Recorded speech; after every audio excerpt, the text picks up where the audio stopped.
낭만서점 37회. 안녕하세요. 제주소년 박경환입니다. 네, 안녕하세요. 허입니다. 네, 꽤 오랜만에 이렇게 스튜디오 녹음으로 모였습니다. 저희가 천고마비의 계절을 맞아서 책 관련 행사들이 많았어요. 예. 홍대 와우북 페스티벌, 파주 북소리 등등 공개 방송을 갔다 보니까 이 장소에서 이제 책 한 권 들고 다시 모이는 게 거의 한 달 만인 것 같습니다. 네, 저희가 야외 활동이 좀 잦았죠. 네. 네. 오랜만에 집으로 다시 돌아온 듯한 그런 네. 기분입니다. 또 여기 앉으니까 또 아늑한데 한편으로는 좀 걱정이 되는 게 그 공개 방송에서는 우리가 작가님도 초대하고 네. 또 제가 공연도 했었죠. 예.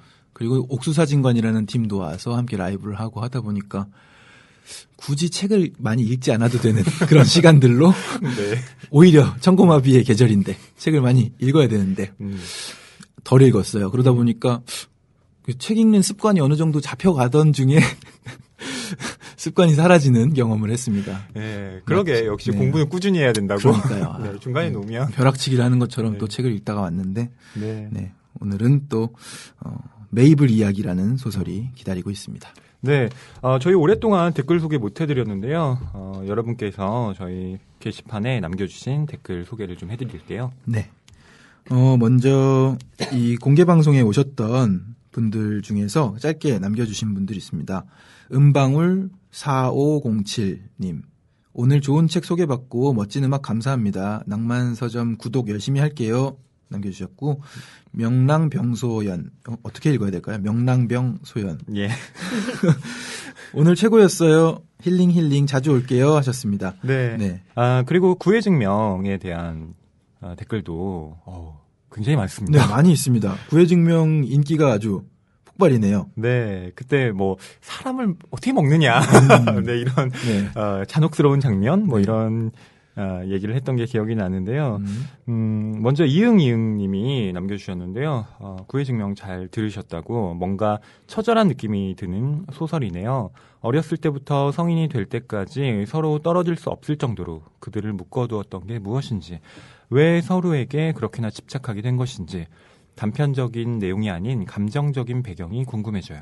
책을 직접 읽어보면 더 확실하게 알 수 있으려나요? 네. 네, 이렇게 남겨주셨는데요. 네. 저희의 목적이 그거잖아요. 그렇죠. 지금 지금 딱 말씀해 주신 그 부분이 한 커플씩 아마 벗겨지실 겁니다. 네. 책을 읽다 보면 그런 소설이죠. 그래서 저희도 소개해드리면서 읽으면서 재미있었던 소설입니다. 그리고 아라비님도 구해증명이라는 제목은 제게 왠지 수학용어 같은 느낌으로 다가왔습니다. 책을 읽지 않은 상태로 방송만 들어서 억측일지도 모르지만 구를 주인공이 아닌 입체도형을 가리키는 것으로 중의적으로 생각해본다면 아무리 처절하고 때로는 타인에게 엽기적으로까지 다가오는 사랑의 형태일지라도 두 사람 사이에서는 그러한 방식 자체가 두 사람 사이의 균형점을 찾아 이루어내는 가장 온전한 형태이다라는 뜻이 아닐까 싶네요. 네. 이렇게, 네. 문학평론가인 줄? 깜짝 놀랐습니다. 대단하신데요? 어이씨, 네. 조심하셔야겠어요. 그러게요. 역시, 이런 고수들이 많이 계십니다. 저희 청취자분들 네네. 중에. 네. 네네. 네. 뒤에도 뭐, 들으면서 약간 불편하다 싶은 부분들도 있었는데, 방송 후반부로 갈수록 조금씩 끄덕여지게 되더라고요. 네. 하셨고, 제목 듣고 동의보감을 떠올리신 경환님의 귀여운 엉뚱함에 빵 터졌습니다. 하셨습니다. 예. 네. 이렇게라도 제 나름의 추구하고 있는 병맛 개그를 받아주시는 분이 계셔서 반갑습니다. 네. 네. 그리고 아일랜드 님도, 이 댓글을 2개나 연속으로 이렇게 이어서 남겨주셨는데요. 네. 경환 씨가 이제 인트로를 네. 하셨잖아요. 그걸 또 이렇게 다 적어서, 네, 올려주셨고요. 또 아일랜드 이야기를 남겨주셨는데, 지금 아일랜드에 거주하고 계신가 봐요. 그러게요. 네. 그래서, 아일랜드에 거주하고 계신데 저희가 이야기 중에 드라마 아일랜드 이야기를 했더니 반가워서 이렇게 네. 또 하트까지 남겨주셨습니다. 네, 그리고 옥수소년님도 낭만서점 공개방송 콘서트 잘 들었다고 참여하지 못했는데 이렇게 풀 버전으로 올려주셔서 감사했다고 네, 하셨습니다. 옥수소녀. 예, 옥수사진관 그렇습니다. 네, 팬이신 것 같네요. 네. 네네. 그리고 또 다시 또 이응님까지 경환님의 칭찬이 이어졌습니다. 예.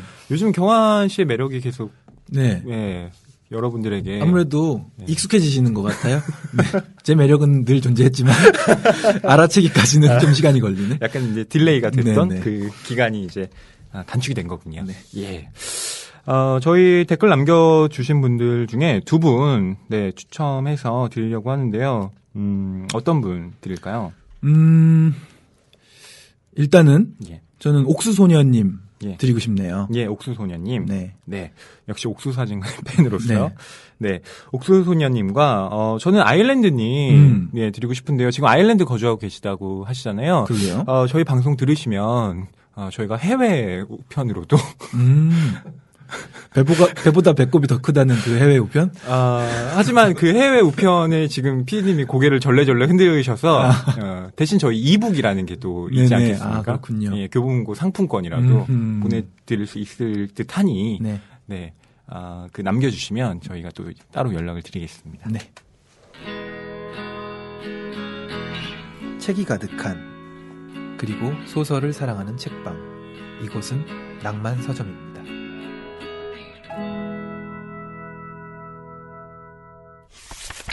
네, 이제 오늘 이야기 나눌 책에 관해서 이야기해 보겠습니다. 네. 메이블 이야기, 헬렌 맥도날드의 책인데요. 이 책의 소개를 드리기에 앞서서 여기 이 책에 관한 이야기를 함께하기 위해서 미모의 편집자분 한 분이 스튜디오에 함께 나와 계십니다. 예, 저희가 보통은 작가분들 이 스튜디오에 모셨는데요. 편집자 분이 오셨습니다. 네. 소개해드릴게요. 박혜진 편집자님입니다.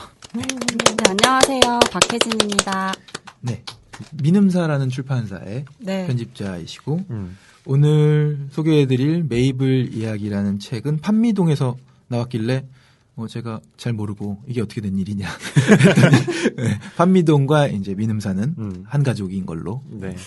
판명이 돼. 네, 그렇게 판명이 됐습니다. 출판 브랜드에 네. 이제 여러 계열들이 있는데 그 중에 하나가 이제 판미동인 네. 거죠. 네. 네. 박혜진 편집자님에 대해서 좀 소개를 네. 해드려야 될 것 같아요. 네. 본인한테 직접 자기소개를 하는 건 좀 어색하려나? 가혹하죠. 네. 제가 뭐 아는 범위 내에서 네, 설명을 드리겠습니다. 박혜진 편집자님은 개인적으로 저와 또 인연이 있습니다. 두 분은 어떻게 아는 사이세요? 박혜진 편집자님이 네. 신임, 그러니까 정말 초보 네, 편집자이실 때 제가 막 그 민음사 세계문학이라는 문예지로 예, 등단을 했거든요.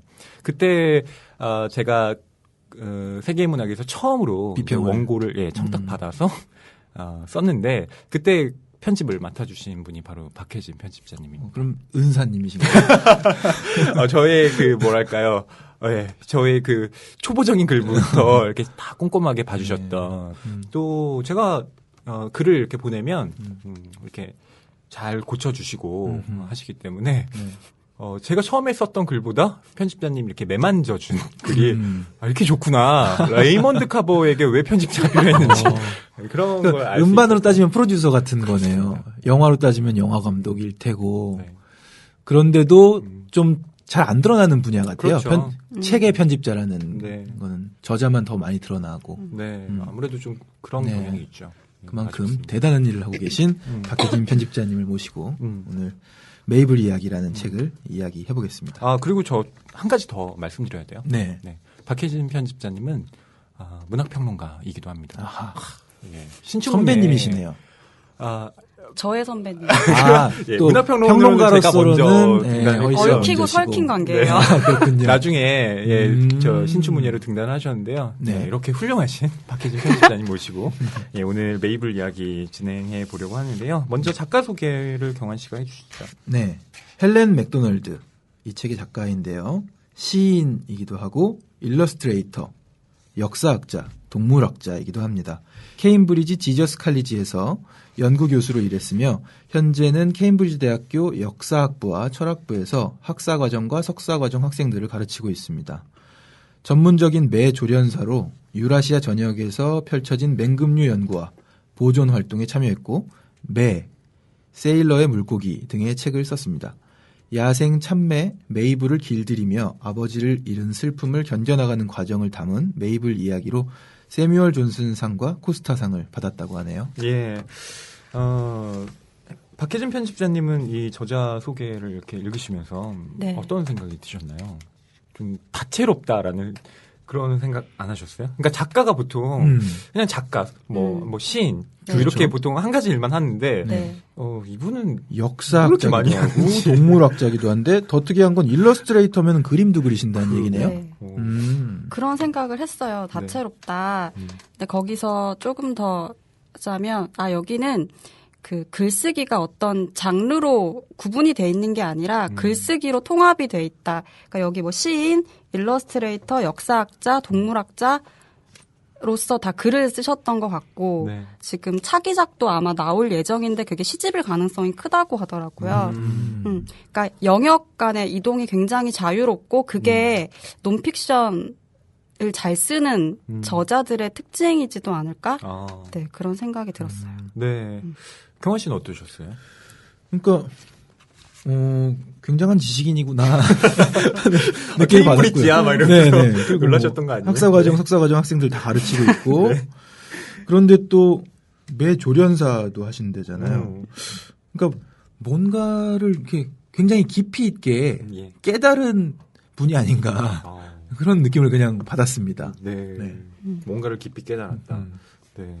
저도 헬렌 맥도날드라는 이 작가를 사실 이제 메이블 이야기를 통해서 처음 보게 된 건데요. 제가 시인이고 작가, 역사학자까지는 그렇다. 뭐 인정할 수 있습니다. 그런데 동물학자, 일러스트레이터 이거는 문과, 이과, 예체능까지 겸비했다는 거잖아요. 어떻게 이런 사람이 있을 수 있지?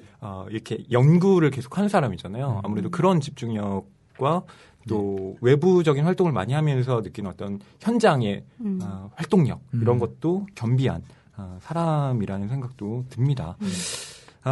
메이블 이야기의 줄거리를 제가 말씀을 좀 드릴게요. 이 헬렌 맥도날드가 어렸을 때부터 이 사진 저널리스트로 일했던 아버지와 함께 많은 시간을 보냈다고 해요. 그러니까 이 부녀지간이 굉장히 친밀한 사이였다고 합니다. 그런데 이 아버지가 심장마비로 갑작스럽게 세상을 떠나게 됐습니다. 그 때문에 이 헬렌 맥도날드는 엄청난 상실감을 맛보게 되고요. 그 상실감을 견디지 못해서 여러 가지 좌절을 겪다가 지푸라기라도 잡는 그런 절박한 심정으로 이 어려서부터 기르고 싶었던 야생 참매를 길들이기로 합니다. 그래서 그녀는 이 스코틀랜드에서 이 야생 참매를 사와서 케임브리지의 집으로 데려오는데요. 이 야생 참매에게 이름을 붙여줍니다. 뭐라고 붙여주냐면 메이블. 예. 그래서 이제 메이블 이야기가 된 건데 이 메이블이 사랑스럽고 상냥하다라는 뜻을 가지고 있다고 해요. 네. 이렇게 메이블을 훈련시키면서 이 헬렌 맥도날드는 자신이 겪는 슬픔과 고통을 점점 객관적으로 바라볼 수 있게 됩니다. 상실의 아픔을 회피하지 않고 이 대면하는 용기에 대해서 말하는 책이 아닌가 싶습니다. 네. 박혜진 편집자님은 이 매를 키운다는 거에 대해서 혹시 어떤 생각을 하셨는지? 생각해보지도 못한 그렇죠. 동물인데 네. 여기 읽다 보니까 되게 재밌는 내용이 나오더라고요. 그 동물을 기른다는 것에 대해서 좀 생각을 해보게 됐는데 보통은 뭐 강아지라든지 이렇게 정서적으로 교감을 나누는 동물들에 대해서 다루는 이야기들은 많이 봤는데 이런 자연적이고 야생에 가까운 동물에 대해서 이야기하는 책들이 대체로 그런 책들 중에서도 고전은 동성애자 네. 인 경우가 많다는 내용이 나와요, 여기. 그렇죠. 근데 이게 왜 그러냐? 근데 이 작가의 생각인데, 사람들에게 내가 누구를 사랑하는지 이야기하지 못하는 경우에 그들은 그 사랑의 본질 중에 하나가 표현하고 싶은 욕구가 있잖아요. 그 사랑을. 근데 그 표현을 동물과의 교감, 동물을 사랑하고 뭐 그 교감을 표현을 하는 경우가 많다. 이 작가 그리고 화이트에게 이 매가 가지고 있는 야생성, 그 얽매이지 않음, 자유로움 이런 것들이 이 사람들의 상실감이라든지 그리고 또 화이트도 여기서는 동성애자로 나오잖아요. 네. 갖고 있는 어떤 그런 고민들을 조금 해결해주고 좀 다른 곳을 보게 해주는 모티브가 아닌가 네. 그런 생각이 좀 들어요. 그 화이트에 대한 언급도 책에서 이렇게 나오고 그 화이트가 또 읽었던 뭐 16세기 고전, 네, 참매. 네, 그런 책들을 책에서 책을 소개해줘서 예. 그러니까 이 책의 구성은 크게 보면 이제 두 가지로 나뉘는 거죠. 하나는 헬렌 맥도날드의 이야기, 또 하나는 헬렌 맥도날드가 참조했던 그 화이트라는 사람의 그 참매를 기르는 이야기를 또 동시에 서술을 하고 있습니다. 그러다 보면 읽다 보면 분명히 헬렌 맥도날드의 이야기인데 네, 갑자기 헷갈려요. 화이트의 이야기가 나와서 지금 이 매가 이 매인지 이렇게 네, 헷갈리는 지점도 있는데요. 그런 그 양립적인 구성에 대해서는 예, 또 어떤 의미가 있는지 네. 이따가 또 박희진 편집장님께 여쭤보도록 하죠. 오늘은 제가 좀 굉장히 부담이 없습니다. 우리 두 사람 모두 짐을 이렇게 편집자님께 네, 박희진 편집자님께 네, 사실 떠넘기고 제가 이거를 저도 책이 나오기를 많이 기다리고 있었어요. 5년 만에 네. 오며 가면 진짜 많이 봤는데 5년 만에 처음으로 이 담당 편집자한테 점심을 먹었어요. 네. 인터뷰? 이 책에 대한 네. 인터뷰를 해오셨군요. 그래서 했죠. 근데 뭐 책 내용에 대한 얘기를 주로 다룬 건 아니고요. 그 편집과 관련해서 그 과정 책을 만들면서 있었던 일들을 좀 들려주셨는데 그 얘기는 먼저 해도 되지 않을까? 네, 말씀을 좀 해주시죠. 그렇죠. 일단 제목이 이게 H is for hook이잖아요. 네. 어우, 방금 영어 발음 혹이라고 들으셨습니까? 읽는 건가요? 호크 아니에요? 네, 혹. 네. H is 궁금했는데 for hook. 여쭤보려고 했는데 혹이었군요. 영국식. 네. 영국식이구나. 근데 이게 혹의 H 그렇죠? 네. 그런 네. 거잖아요. 직역을 하면. 그렇죠. 호크 할 때의 H라는 네, 뜻이죠. 호크 할 때 호크라는 이 H. 스펠링 중에 첫 자인 H. 네, 이런 이거를 뜻이죠. 그럼 국문으로 옮기면 매의 미음, 네. 매 미음. 매 할 때 미음 이렇게 되는 거예요. 매의 미음 괜찮은데? 괜찮긴 한데 뭔지 근데 뭐 이상하잖아요. 뭐, 검색하기도 안 너무 힘들잖아요. 어. 미음만 있어야 네, 되고. 먹는 얘기인 줄 알 수도 있겠다. 그렇죠. 매가 먹는 미음. 방금 개가신 거죠? 깜짝이야.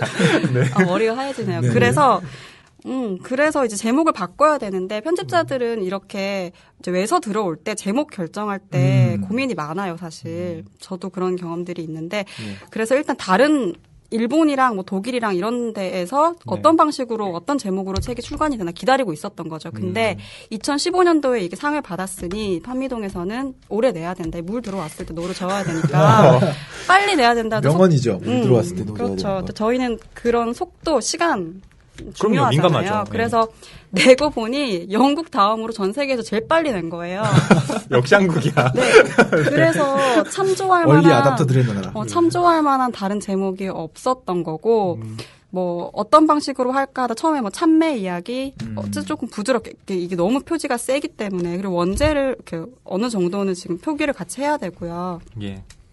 그래서 고민을 하다가 매가 들어가면 너무 매 지금 표지도 매가 있는데 그렇죠. 그렇잖아요. 그러니까 조금 우회적이고 그리고 표지에는 매가 있지만 뭐 맨지 사실 잘 모를 수도 있죠. 네. 지금 어떤 상상력의 공간을 조금 더 주는 차원에서 조금 더 동그랗고 좀 따뜻하고 보편적인 분위기를 내는 게 좋겠다. 해서 이런 제목이 된 것 같고 독일에서 나온 책은 예. 거기도 매가 영어로 H로 시작을 하는 거예요. 그러니까 원제를 그대로 쓸 수 있는 거죠. 예. 뭐 제목과 관련된 이야기들은 그렇다고 하더라고요. 그리고 이 책이 지금 뭐 수상을 받은 것도 논픽션 쪽으로 조명을 받아서 그렇죠. 세뮤얼 존스 했는데 이 외국 에이전시에서 한국에 있는 출판사들한테 계속 정보를 보내요. 이런 책들이 나왔어. 너네 이거 계약할래? 이런 거죠. 예. 거기 낚시용 이제 에디터들을 잡기 위한 낚시용 제목들이 있는데 거기에는 이게 이제 자연의 말 걸기, 그러니까 이게 생태, 자연 생태 쪽으로 집중이 돼 있었던 거죠. 그러니까 사실 이거는 어떤 방식으로 접근을 해도 되는 굉장히 여러 가지 성격인 자연 에세이기도 하고 치유 에세이기도 하고 뭐 그렇게 잡을 수도 있었지만 저쪽 영역에 다 네. 다리를 걸치고 있는 책입니다. 처음에는 이거를 심리치유 네. 에세이, 그러니까 상실감을 극복하는 얘기니까 그렇게 해야 되나 그런 고민도 많이 하셨나 봐요. 근데 논픽션에 대해서 좀 새롭게 조명해보고 싶다.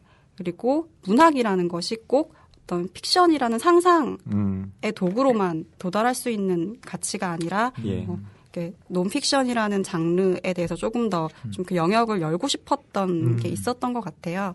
그래서 이제 굳이 이런 자연 생태, 쪽 심리 이렇게 강조하지 않았던 것 같고 책을 보셔도 그런 걸 크게 느끼지는 못하실 거예요. 예. 방금 박혜진 편집자님이 굉장히 중요한 언급을 해주셨는데요. 메이블 이야기가 어쨌든 논픽션으로 분류가 되는데 이른바 소설 전문 팟캐스트를 표방하는 그러게요. 저희 낭만 서점이 메이블 이야기를 왜 다루었는가 그것과 또 해주신 말씀이 연관이 있습니다. 그러니까 처음에 이 메이블 이야기에 대해서 저희가 대화를 나눌 때 좀 명확하게 해두고 싶은 것이 과연 이 책이 그냥 논픽션인가? 네, 이런 질문인 거예요. 그렇게 한다면 저희 이제 컨셉에는 사실 맞지 않는 책이라고 할 수가 있을 텐데, 경환 씨는 어떻게 보셨어요? 이게 그냥 논픽션이라는 생각이 확연하게 와 닿으셨나요? 이 사람이 너무 실제적으로 얘기를 하고 있구나. 그냥 어떤 소설 속 캐릭터가 말하는 게 아니고 그냥 본인이 얘기하는 게 맞구나. 그리고 얘기하는 중에도 맥도날드라고 자기 이름도 나오고. 네. 예. 그래서 하필 맥도날드가요. 그래서 소설로 볼 수도 있는 건가? 소설이라는 생각을 하고 쓰긴 했을까? 이런 의문은 좀 들었어요. 네. 그냥 논픽션, 에세이에 가깝다. 네, 자기 일기나 뭐 기록에 가깝지 않나 생각을 했었는데 예. 왜 낭만서점에서는 소설 전문 팟캐스트 그렇죠? 낭만서점인데 어떻게 된 건가요? 예, 편집자님 어떻게 된 건가요? 나오셨으니까 대답 좀 해주시죠. 글쎄요, 비슷한 예가 될 수 있을까요? 올리버 섹스 작품 우리가 다 너무 좋아하잖아요. 예. 아내를 모자로 착각한 남자. 네, 맞습니다. 근데 그것도 픽션이 아니에요. 논픽션이고 굉장히 사실에 근거해서 환자들을 이제 치료를 하고 그 임상을 바탕으로 쓴 건데 이런 픽션 같은 상상력이 들어가는 거죠. 그 환자들이 하는 말들은 다 좀 터무니없어요. 예를 들면 와이프를 모자로 착각하고 뇌신경에 문제가 있으니까 근데 그 하는 얘기들을 그대로 받아 적는 거지만 의사는 아니야 그게 이상하지 않고 그렇게 말하는 사람의 그 뇌 구조 마음 안에 있는 그 나름의 논리를 가지고 와서 상상을 해서 우리한테 들려주는 거예요. 그걸 다 질환으로만 보는 게 아니라 어떤 다른 상상력, 다른 삶, 다른 존재라고 생각하는. 근데 여기에도 물론 당연히 논픽션인 것 같고 굉장히 불행한 회고록이지만 동물과 지금 일체감을 점점 느껴가는 거거든요. 이 맥도날드라는 여자가 점점 이 매와 내가 합일이 되는 순간을 경험을 하는 거예요. 점점. 그게 어떤 때는 두려움으로 나타나기도 하지만 그럼으로써 자기 슬픔을 잊는 거거든요. 그 매를 상상하고 다른 존재가 된다는 건 굉장히 문학적인 상상력인 것 같아요. 문학에서 우리는 항상 다른 삶을 꿈꾸고 그 책을 읽는 동안 그 캐릭터에 빠져서 내가 살아보지 못한 다른 존재가 되잖아요. 그런 가치들이 좀 잘 평가받지 않았나. 네, 박혜진 편집자님께서 이 말씀해 주신 거, 제가 왜 신뢰할 만한 편집자라고 언급을 했는지 아시겠죠, 영환 씨? 네. 굉장히 유려한 말씀씨를. 뭔가 어려운 얘기를 좀 쉽게 접근할 수 있도록 제 사유를 열어주신 것 같습니다. 그렇습니다. 네. 저의 사유도 열어주셨어요. 네. 제가 이제, 편집자님의 그 말씀에 좀 첨언을 한다면, 저는 사실 완전한 논픽션이라는 게 있을 수 있나? 라는 그 의문을 늘 가지고 있어요. 그렇죠. 이 메이블 이야기도 분명히 분류론 논픽션으로 되겠지만, 아까 편집자님께서 말씀하신 대로 이 안에 구성 방식이나, 그 다음에 뭐, 여러 가지 요소들이, 이건 너무 문학적인 거예요. 맞아요. 네. 그리고, 어떻게 보면 이게 다 겪었을까? 하고 싶을 정도로 약간 그렇죠. 뻥을 친 듯 과장하거나 아니면 축소시킨 부분들도 없지 않고요. 시인이니까. 네.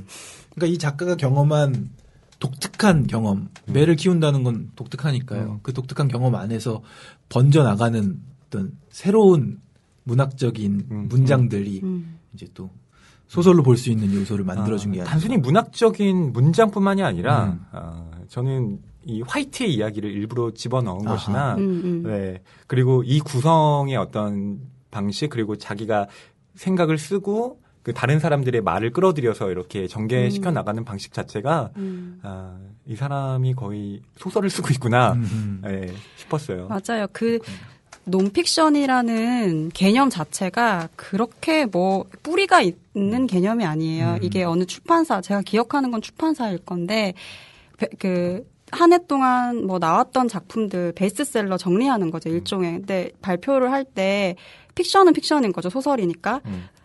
그리고 그 외에 다른 어떤 거를 묶어가지고 명칭을 붙여야 되는데 마땅하지 않았던 거죠. 네. 그래서 그걸 논픽션이라고 한 거예요. 한마디로 이제 픽션이 아닌 거. 근데 거기 제가 어떤 칼럼에서 봤는데 그 논픽션이라는 말 없어져야 된다. 그거 너무 이상한 말이야. 왜냐하면 이런 거였어요. 내가 아침에 일어났어. 근데 난 오늘 자몽 아닌 걸 먹었어. 말이 안 되지 않니? 이건 아무런 말을 하지 않는 것과도 그렇죠. 같아. 그래서 논픽션이라는 말 자체가 굉장히 소설의 방점이 찍혀 있고 그 외의 것을 차별을 두지 않고 그냥 하나의 단위로 묶어서 얘기하는 거잖아요. 그러니까 이건 회고록이면 회고록일 수도 있고 회고록엔 당연히 문학적인 요소들이 다 들어가고 문학 그렇죠. 하위 장르에 있는 게 회고록이니까요.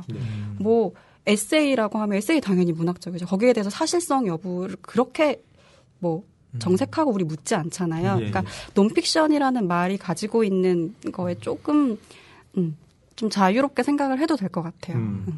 에세이와 소설은 그래도 구분이 되는 거죠. 그렇죠. 에세이와 소설도 좀 교집합으로 볼 수도 있는 건가요?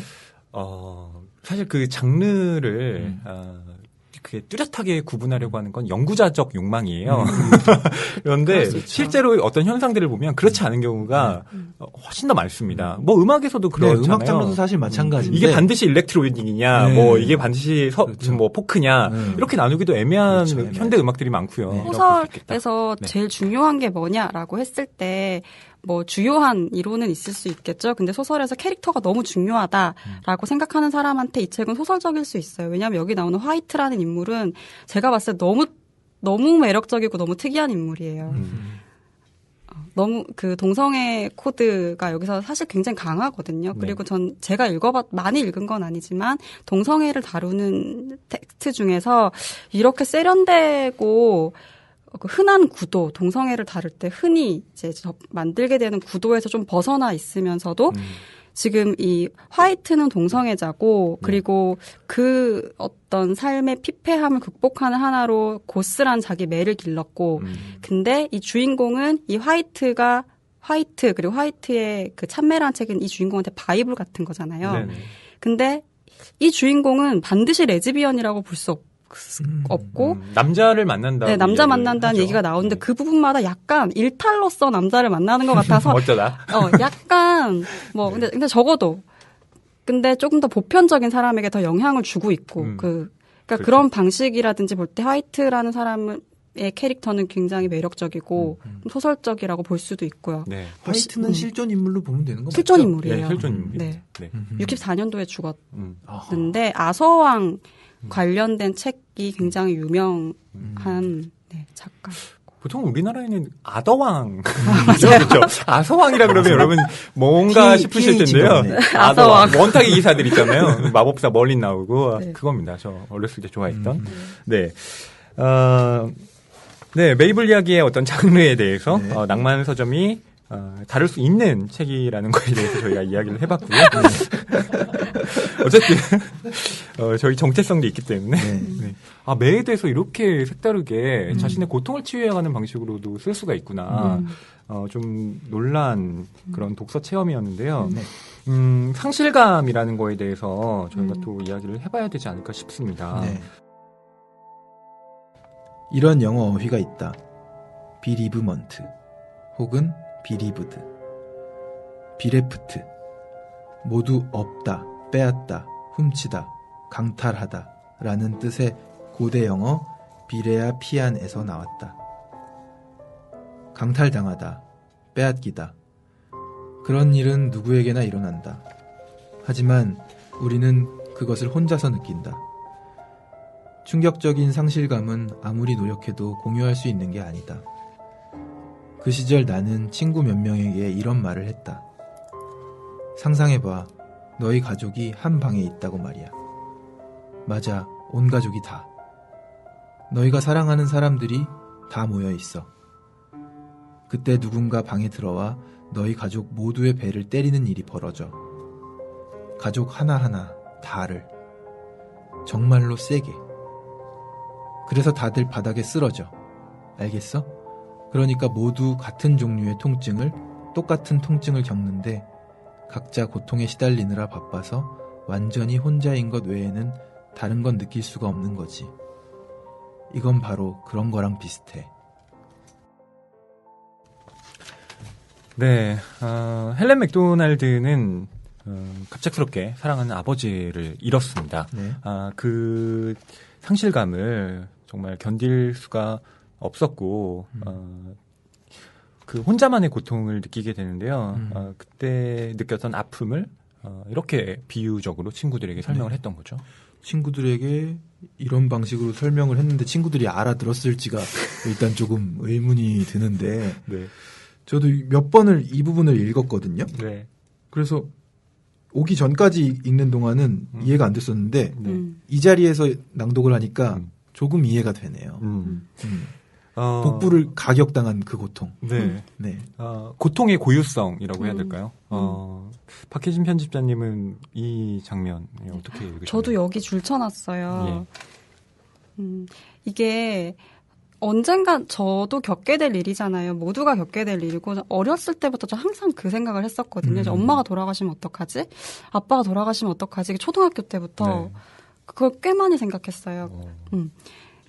그래서 그런지 이 문장은 굉장히 좀 생경하고 좀 낯선 매력이 있는데 너무 와닿았어요. 모두 다 지금 아프지만 내가 너무 아프기 때문에 우리가 아프다는 생각을 하게는 안 되는 거죠. 네. 그래서 모두의 고통이면서 공유되지 않는 고통이라는 내용이 너무 와닿았어요. 예. 그 다음에 오는 문장도 좀 부연 설명으로 적합할 것 같아요. 예. 나는 그 감정이 어떤 건지 완벽하게 설명했다고 확신하며 당당하게 간단한 연설을 마쳤다. 그러고는 동정심이 가득한 기가 막히다는 듯한 표정들을 보고는 어리둥절했다. 친구들의 가족이 방에서 폭행을 당한다는 예를 든 것이 정신 나간 짓으로 비치리라고는 생각하지 못했기 때문이다. 그렇죠. 네. 서양에도 금기가 있는 거죠. 아니, 예를 들어도 무슨 가족이 배를 되게 특이한 것 같아요. 배를 맞는 비유를 드냐는 식의. 그렇죠. 예. 맞아요. 제가 마치 이 책을 이 비유를 처음 읽었을 때 이해 못했던 것처럼 그렇죠. 친구들에게 설명을 해줘도 무슨 소리를 하는 거야. 그래, 너 힘들구나. 이렇게 됐던 거겠죠. 저는 이거를 읽으면서 왜 실연을 당했을 때 친구들한테 막 이야기를 하면 친구들이 그래 안타까운 표정을 지으면서 뭐, 괜찮아 금방 잊혀질 거야 뭐 이렇게 힘내 이렇게 이야기하잖아요. 그리고 또 꼭 덧붙이는 말이 그 사람보다 더 좋은 사람 만날 거야 이렇게 얘기하잖아요. 세상에 여자는 많다. 그때 물론 그런 말밖에 해줄 수 없다는 거 알지만 그런 말 들으면 되게 논픽션 같은 말인 거지. 아무 말도 안 한 거랑 같은 거야. 거잖아요. 그렇죠. 그러니까 네가 지금 내가 겪고 있는 고통을 어떻게 아니. 그렇죠. 그러니까 그런 고통을 내가 조금이라도 전달해 줄 수 있으면 네가 그런 말 못 할 텐데 네가 나의 고통을 모르니까 이렇게 쉽게 말하지라는 생각을 늘 했었거든요. 전 이거 비슷하더라고요. 배를 맞았는데 그 고통을 네가 어떻게 알아? 이런. 결국 그 아픔을 해소하는 건 그리고 오롯이 견디는 건 자기밖에 할 수 없다는 것. 예, 그런 생각이 좀 들었습니다. 네. 예. 근데 뭐 이거는 가족마다 다 다르겠지만 보통은 어머니를 잃은 상실감을 더 크게 그러게요. 느낀다고 하더라고요. 사실은 제가 이거 말씀드려도 되나 싶었는데 조금 공감이 안 가는 부분이 있어요. 아버지를 갑자기 이제 돌아가셨다는 이유로 이렇게까지 깊은 고독에 빠지는 작가의 모습. 정말 어릴 적에 이제 사진 저널리스트셨다고 하잖아요, 아버님이.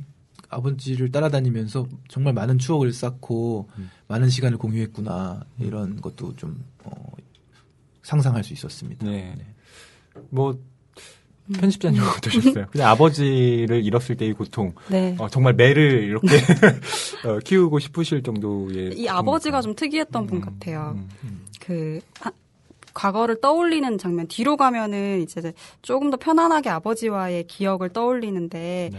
아버지가 했던 질문들 중에 맨날 딸한테 그랬다는 거잖아요. 너 스파이지.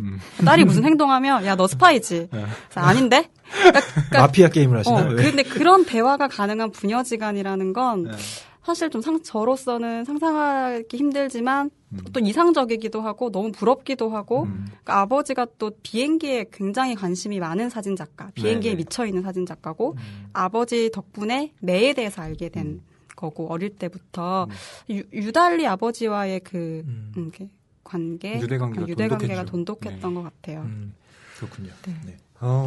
저는 뭐 아버지라고 어떤 특정 대상을 또 지칭하기보다는 이 책을 읽으시는 독자분들이 지금 자신에게 가장 소중한 것, 그것이 사라졌다고, 그것이 빼앗겼다고 생각할 때의 느낌을 떠올려 보시면 아마 이 작가의 상실감을 좀 어느 정도 짐작해 볼 수 있으리라는 생각이 드는데요. 저는 그런 생각도 했어요. 이게 작년에도 그렇고 뭐 최근에 저희가 애도에 관한 작품들이 좀 많이 나왔잖아요. 눈먼자들의 국가도 애도의 방식, 그러니까 직접적으로 스토리가 나오는 건 아니지만 너무 팩트지만 그런 것들이 있고 또 김인숙 작가 모든 빛깔들의 밤 그리고 그 정도가 있겠죠. 근데 이 책도 그 애도에 관한 그렇죠. 애도. 가장 1차적으로는 아버지의 죽음 이후에 아버지 자기 슬픔을 극복하는 거지만 애도에 대한 얘기거든요. 처음에는 이 표현에 따르면 너무 이것도 되게 시적이었는데 애도의 광기래요. 그러니까 아버지에 대한 기억에 묻혀서 현재를 살 수가 없는 거예요. 과거 때문에 기억에 묻혀서 그게 애도의 광기 시대 기간이고 그 다음이 넘어가면 그러니까 이 여자의 분류법에 따르면 정상적인 생활을 하는 거예요. 한다고 착각하는 거죠.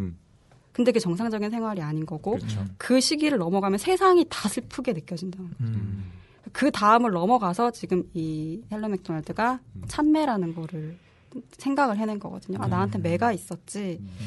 그러고 나서 이제 매를 키우기 시작하는 건데 그 애도와 관련된 글들 읽으셨던 분이라면 좀 같이 비교해서 읽기에도 좋은 책인 것 같아요. 네, 그렇습니다. 네, 저는 말씀을 듣다 보니까 꼭 이제 돌아가신 분들에 대한 애도, 그 고독을 가져다주는 그 가슴 아픈 어떤 아린 느낌 와닿는데 조금 연애 소설 쪽으로도 갑자기 상상이 드네요.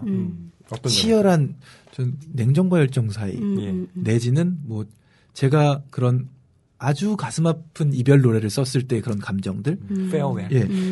왜냐하면 애도의 광기 말씀하시고 그 다음엔 정상적인 삶을 사는 것 같았지만 그걸 지나고 나면 세상이 다 슬프게 보인다는 이 지점에서 정말 사랑했던 사람을 떠나보내고 이제 또 나는 새롭게 사는 것 같지만 그게 몇 년이 지났어도 근데 응어리가 남아있잖아요. 바람 한 점 불어오면 뭔가가 남아있잖아요. 그런 것들을 이렇게 잘 캐치하는 게 또 발라드 작곡가로서 해야 될 일 같기도 하고 그런 생각을 좀 했습니다. 이런 상실감과 관련해서 왜 하필 이 작가가 매를 키우게 되었느냐. 그런 궁금증이 들기도 하잖아요. 그러니까 물론 어렸을 때 이 매를 보았었고 또 실제로 매 조련사 이기도 하고 그런 거 뭐 자격증이 있나요? 조련사 자격증 있나 봐요. 여기는 있을 것 같아요. 있나 봐요. 그런데 이제 본인이 그걸 정신분석적으로 접근을 한 대목도 있습니다. 이분이 또 영문학을 전공했는데 논문을 프로이트 뭐 이런 걸로 썼나 봐요. 거기를 제가 좀 읽어드리겠습니다. 나는 잔뜩 찌푸리면서 잠에서 깨어났다. 또 매가 나오는 꿈을 꾸었던 것이다. 그 무렵부터 나는 매 꿈을 꾸기 시작했다. 여기 매를 뜻하는 다른 영어 단어가 있다. 랩터, 맹금이라는 뜻이다. 어원은 강도를 뜻하는 라틴어, 랍토르, 빼앗다라는 뜻의 라틴어, 라페레, 강탈하다, 빼앗다. 꿈속의 매들은 참매였고 그중 어느 한 마리가 특히 자주 보였다. 네, 이 부분입니다. 아버지를 잃고 나서 유독 매가 꿈에 나왔다. 네. 네, 라는 것인데요. 보통 이 프로이트의 정신분석에 따르면, 그러니까 꿈의 분석에 대해서 이야기를 할 때 꿈은 소원 성취라고 이야기를 해요. 결국 현실에서 갈망한 어떤 것이 이제 꿈에서 소원을 성취하는 형태로 나타난다는 것인데, 그때 왜 매일까? 라고 하면, 프로이트도 이 어원에 대한 분석을 많이 하거든요. 그럴 때, 이 헬렌 맥도날드도, 매가 랍토르 빼앗다? 빼앗다? 내가 뭘 빼앗겼지? 아까 경환 씨가 읽어주셨던 그 비리브먼트, 빼앗다, 훔치다, 강탈하다. 와 지금 이 매라는 어원이 서로, 연관되는 부분이 있잖아요. 그래서 이제 자신의 박탈감을 이 매를 통해서 다시 극복해내려는 어떤 하나의 시도를 이제 하게 됐다라고 하는 건데요. 영구적이네요. 네. 학구적이야. 네. 이런 거 보면 이 작가 스스로가 이런 장치를 다 해놓은 거예요. 그러니까 요거 아는 사람들은 이렇게 내가 장치 다 해놨다. 이거 그냥 키운 거 아니야. 막 이렇게 알만한 사람들은 알걸 그러면서 쓴 건가요? 네, 그랬다는 느낌이 듭니다. 이 작가가 또 자기 어렸을 때 이렇게 목맸다는 사실을 잊어버렸던 것 같아요. 한동안은. 한동안은 잊고 지내다가 아버지 돌아가시고 나서 꿈에 매도 등장하고 또 어떤 책 한 권이 나를 당기는 것 같은 그런 느낌에 휩싸여서 책을 읽다 보니 이제 참매였죠. 네. 그래서 또 이제 매를 기르는, 매를 분양받는 것까지 이제.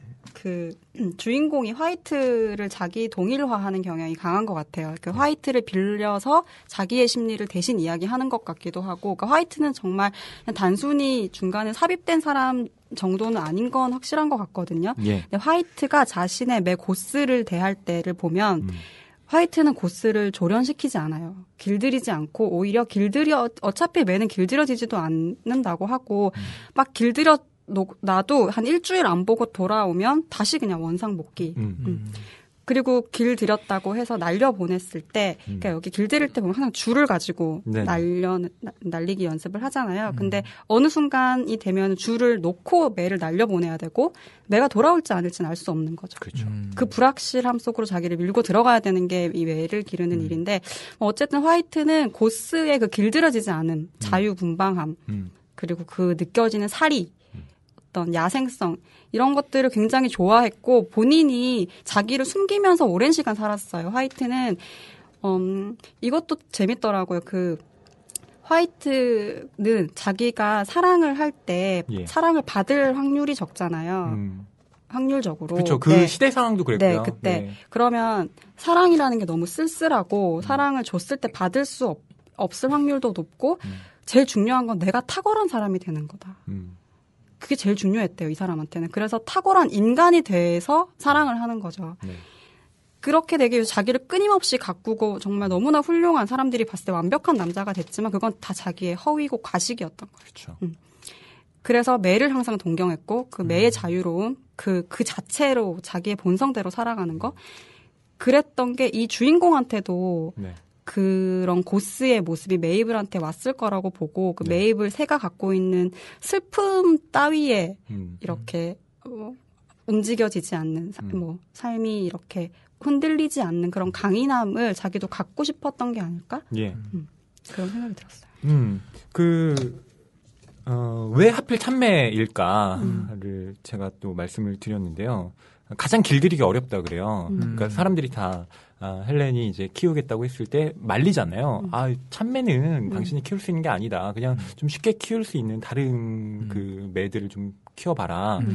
충고를 하는데 이 사람은 계속 참매에 꽂혀 있습니다. 근데 그것이 어떻게 보면 이 사람이 지금 계속해서 안고 있는 어떤 슬픔이라는 것, 고통이라는 것, 자기가 마음대로 제어할 수 없는 거잖아요. 그것을 이제 어떤 다른 대체물로서 참매라는 것을 들여와서 길들일 수 없는 것을 길들이려고 하는 그런 노력들을 지금 참매를 통해서 해보려는 것이 아닌가?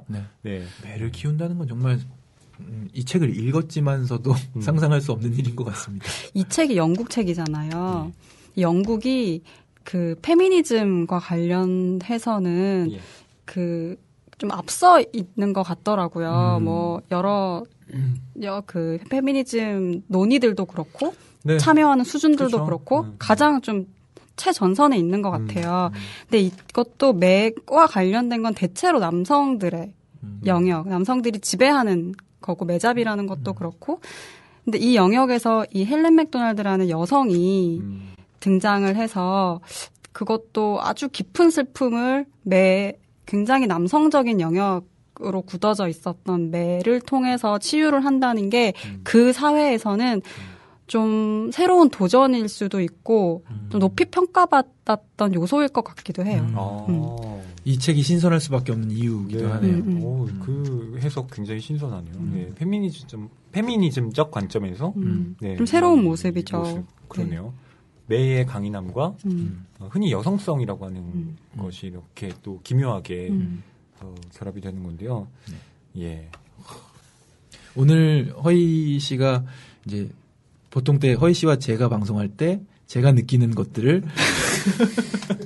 여기 계신 박혜진 평론가님을 통해서 또 느끼시고 계신 것 같고 저는 뭐 언제나와 같이 양쪽에서 다 같이 맞장구만 치면 돼서 굉장히 손쉬운 방송 되고 있네요. 네. 요즘 경화 씨 많이 힘드신가 봐요. 진짜요? 요즘 저희 좀 피곤했어요. 책도 이렇게 두꺼운 거 자꾸 하자 그러고 노래도 지금 진짜 앨범 나올. 저 지금 제가 제주 소년이랑 한 테이블에 앉아 있는 거 믿을 수가 없어요. 갑자기 왜 그러세요? 저 옛날에 대학교 때 동아리 할 때 선배가 몰랐는데 제주 소년 팬클럽 회장인 거예요. 아, 정말요? 네네. 이름을 대시면 알만하겠네요, 그럼. 그러게요? 지금 모사 PD로 있어요. 그래요? 근데 그렇게 또 제주소년 활동이 좀 오래되다 보니까 그 20대 초중반 때 함께 그렇게 공연장에서 만났던 분들이 유독 PD, 작가 이런 방송업계 쪽에 많이 계시더라고요. 그런 성향이 있는 거. 제주소년을 좋아하는 사람들의 성향. 저. 그렇죠. 여기서 또 문학평론가 하시고. 네. 다시 책으로 돌아와서 그 화이트의 참매에 대해서 이야기를 해본다면요. 그 헬렌 맥도날드가 이렇게 쓰고 있습니다. 여러분이 읽고 있는 책은 내 이야기다. 이것은 테렌스 햄버리 화이트의 전기가 아니다. 하지만 화이트는 내 이야기의 일부다. 화이트에 대해 쓸 수밖에 없는 것은 그가 거기 있었기 때문이다. 매를 길들이면서 나는 의심 많고 뚱하고 체념하기로 작정한 오래전 죽은 사내와 말없는 대화 같은 것을 나누었다. 그의 삶이 나를 괴롭혔다. 하지만 그 역시 자연을 사랑했고 자연이 놀랍고 매혹적이고 끝없이 새롭다는 것을 발견했다. 내가 화이트에게서 가장 좋아하는 점은 그 기쁨, 인간 아닌 생물들의 삶을 아이처럼 즐거워한다는 것이다. 그는 복잡한 사람이었고 불행했다. 하지만 세상이 소박한 기적들로 꽉 차 있다는 것을 아는 사람이기도 했다. 네. 저는 이 대목에서 좀 공감도 가고 헬렌 맥도날드가 화이트에게서 이런 것을 느꼈다면 저는 맥도날드에게서 비슷한 걸 좀 느꼈던 것 같아요. 그러니까 이 책을 이제 막 시작했을 무렵에 쏟아지는 헬렌 맥도날드라는 작가의 고독이 저에게 고스란히 전달되면서 그리고 또 스쳐 지나갔죠. 지난 우리 낭만서점을 하며 다뤘던 수많은 책들 가만 보면 다 작가들이 대체적으로 고독했던 것 같다는 생각이 들더라고요. 그러면서 약간의 뭐라 그럴까요? 시상은 아니고 트상이라 그래야 되나? 트위터에 올릴 만한 영감. 네네. 그래서 책 속에는 고독한 사람들이 살고 있다.